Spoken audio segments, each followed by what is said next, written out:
Il avait un petit chapeau et puis il marchait, il avait des pièces dans la main comme ça. Et comme il est rentré dans le McDonald's, il a directement allé au bornes pour commander. Et là, il y avait plein de monde dans ce McDonald's. Il allait fermer pendant 2-3 mois, donc imaginez le monde qu'il y avait. Et comme ce monsieur-là est rentré, je ne vous dis pas les messieurs de McDonald's, il a commencé à crier, même pas la peine de tous les côtés. Et ce monsieur-là, il a commencé à commander. Et là, il y a le monsieur du McDonald's qui est arrivé chez lui. Il a dit, monsieur, vous dérangez le monde, vous ne pouvez pas rester ici. Et le monsieur dit, écoutez, ça fait 3 jours que je fais la quête pour manger. Il avait, je sais pas, il avait 4-5 € dans la main, c'était toutes des pièces de racaille. Il dit, s'il vous plaît, dit monsieur, laissez-moi manger. Et le monsieur, il n'a pas voulu. Le monsieur du McDonald's l'a fait partir. Et là, ce monsieur-là, il a commencé à pleurer. Et moi, c'était la première fois que je voyais un homme de à peu près 50 ans, 45 ans pleurer. Alors mon cœur était touché. Je dis, Seigneur, Jésus là. Et là, le monsieur a commencé à pleurer, mais comme un petit bébé. Il dit, monsieur, s'il vous plaît, il y a 3 jours, je n'ai pas mangé.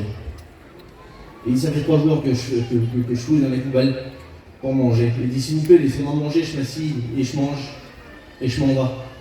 Et le monsieur du McDonald's n'a pas voulu. Alors qu'est-ce qu'il a fait? Il a ouvert la porte du McDonald's. Et il a dit, monsieur, maintenant vous sortez. Et tous les gadgets, tous les messieurs autour, ils commencent à crier. Et comme le monsieur est parti en pleurant dans le McDonald's, il avait, vous savez, c'est le slogan du McDonald's, c'est venez comme vous êtes, venez tel que vous êtes. Et ce monsieur-là a regardé ce panneau et a commencé encore à pleurer. Puis il a dit, monsieur, il dit, votre panneau me dit de venir tel que vous êtes. Il dit, moi, je n'ai pas le droit de venir tel que je suis. Le monsieur du McDonald's, il a dit, monsieur, vous ne pouvez pas rester ici. Il faut que vous partez. Et le petit SDF, là, il est venu, il a commencé à s'asseoir dehors. Il s'est mis à genoux, puis il a commencé à pleurer devant le McDonald's.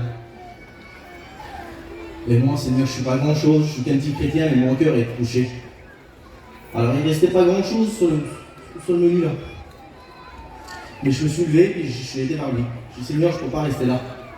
Je ne peux pas rester sans rien faire. Alors, j'ai été m'asseoir avec lui. Je me suis mis par terre, et puis le monsieur, je dis, voilà, j'ai ça à vous donner. Je ne sais pas grand-chose, mais j'ai ça à vous donner. Et ce monsieur-là, il a commencé à essuyer ses larmes, il m'a regardé, il m'a dit, merci monsieur, merci pour ce que vous faites, c'est gentil. Et là, ce monsieur-là a commencé à manger comme c'était la première fois de sa vie qu'il mangeait. Et j'ai dit, là, Seigneur. Et là, j'ai dit, Seigneur, je ne peux pas m'en aller sans rien dire, sans parler de Dieu. J'ai dit, Seigneur, il faut que je parle de Dieu au monsieur là. Et donc, j'ai voulu parler un petit peu avec lui. Et là, comme j'ai engagé la conversation, il m'a commencé, il dit, tu veux savoir des choses sur moi? Ben, j'ai dit, il dit, voilà, dis-moi, je m'appelle Joseph. Il dit, j'ai 45 ans. Et il dit, tu me vois là, il dit, je ne suis pas terrible. Et il dit, il y a quelques années à l'arrière, il dit, voilà, dis-moi, j'ai consacré ma vie à ma carrière. Il dit, j'ai pas de femme, j'ai pas d'enfant. Ce monsieur-là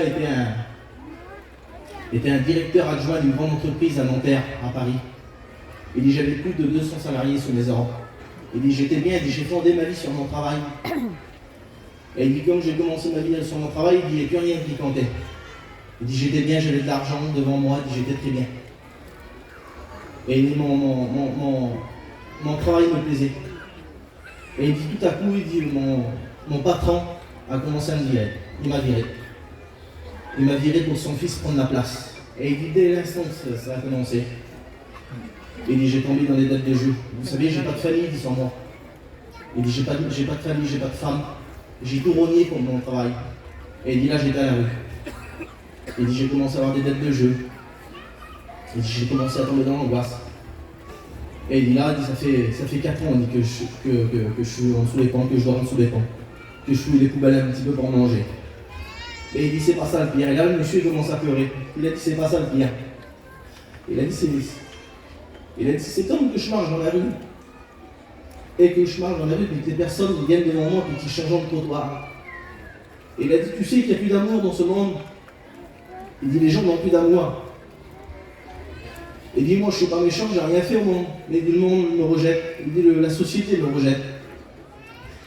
Et là, le Seigneur a mis un mot sur mon cœur, c'est un verset de la Bible. C'est Matthieu 11, au verset 28, il dit, venez à moi, vous tous qui êtes fatigués et chargés, et moi je vous donnerai du repos. Et j'ai commencé à parler de ce verset à ce monsieur. J'ai dit, tu sais que Jésus peut t'apporter le vrai bonheur, le vrai bonheur, je ne te l'avais pas dans ton travail, je suis dans le monde. Et le monsieur là a commencé à pleurer, il m'a dit, c'est pas vrai. Jésus peut m'apporter le bonheur, il peut changer ma vie, mais je dis oui. Et vous savez, moi je ne pouvais pas changer sa vie à ce monsieur-là. C'est Jésus qui sauve les vies, c'est Jésus qui change les cœurs. Alors je suis parti, et le confinement est arrivé. Le Covid est arrivé, puis il a fait plein de mal. Et pendant ces 2 ans, je ne pensais pas à ce monsieur-là, moi. Et 2 ans après, je me suis retrouvé à la gare de l'Est, à Paris. Et quand je suis rentré dans cette gare, mon train est arrivé 2 heures plus tard. On est toujours en retard, hein. Mais là, pas ce coup-là. Il n'y a pas d'hasard avec Dieu. Et quand je suis rentré dans cette gare, je me suis mis à un petit coin de la gare, il y avait des milliards de monde. Et je dis, Seigneur, j'ai pas beaucoup de monde dans la gare. Et c'était en sortant du Covid, donc on avait un petit peu peur, donc j'ai pris un petit peu mes distances. Et là, j'ai regardé toutes ces personnes. J'ai regardé toutes ces personnes en face de moi, puis j'ai dit, Seigneur, j'ai quel paquet de monde. Et là, j'ai vu un homme en costume. Et il faisait quelque chose, cet homme-là. Il donnait des prospectus. Il parlait de Dieu aux gens dans la gare. Et je dis, Seigneur, je dis, pas vaillant, monsieur, là. Je dis, moi, je suis vaillant. J'ai à part à chanter un cantique, à part à chanter, j'ai témoigné, je fais pas grand-chose. Ce monsieur-là, il parle de Dieu à tous ces gens qui sont autour de lui. J'ai quelle beauté. Et je regardais cette personne, et puis je regardais sur mon téléphone. Et puis là, quand je regardais mon téléphone, il y arrivait 2 souliers devant moi, 2 souliers pointus. Et là, j'ai eu peur. J'ai eu peur que c'était un monsieur qui voulait me prendre mon téléphone.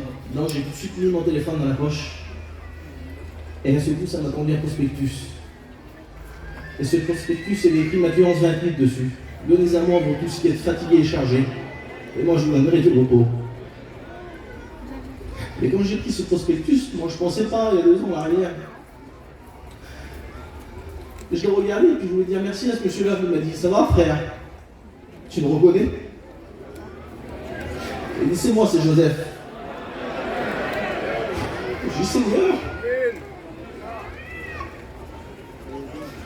Il dit, je peux te parler? Ben, j'ai dit oui. J'ai pleuré que le monsieur à peu près une demi-heure. J'avais presque loupé mon teint. Je l'ai pris dans mes bras et puis j'ai dit, viens, il faut que je te parle. Une vie. Et il dit, j'étais en dessous de mon pont. Et je me suis mis à genoux et j'ai fait cette prière. Il dit, Seigneur, Jésus, toi qui changes les vies et les cœurs, je vais te donner mon cœur ce soir. Et il dit, tout de suite mon cœur a été transformé. Et il dit, comme tu vois aujourd'hui, je suis restauré. Et il dit, physiquement, mais il dit, mon cœur est lavé. Et il dit, j'appartiens au Seigneur. Et aujourd'hui, j'ai une femme, j'ai des enfants. Et il dit, j'ai un travail. Il dit, je suis un diacre d'église dans le 19e arrondissement. Mais il dit, premièrement, il dit, la plus belle des choses, il dit, c'est chez Jésus dans ma vie. Et j'aimerais vous dire ça ce soir, que Jésus peut tout changer. Peu importe le problème, peu importe la situation, Jésus peut tout changer. Que Dieu vous bénisse. Dieu.